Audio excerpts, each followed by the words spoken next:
ஃபால்ஸா செம்மையாக்குது, தரமாக்குது, வேற லெவல் ஆக்குது. என்ன சொல்லுது, மஜாவாக்குது. ஷெட்டிலே குளிக்கிறான் அவன். எதுக்குப்பா இந்த மாதிரி பண்றீங்க? என் நண்பனுக்கு நீச்சல் தெரியாது, அதனால நீச்சல் கத்து கொடுத்துருக்கிறோம். நீச்சல் கத்து குடிக்கிறீங்க, தண்ணி தானே ஊத்துறீங்க அவன் மேல. தண்ணி ஊத்துல தண்ணி கலர்றா.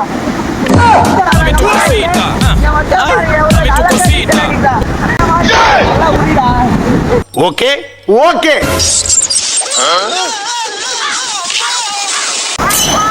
யாருடா பாப்பா?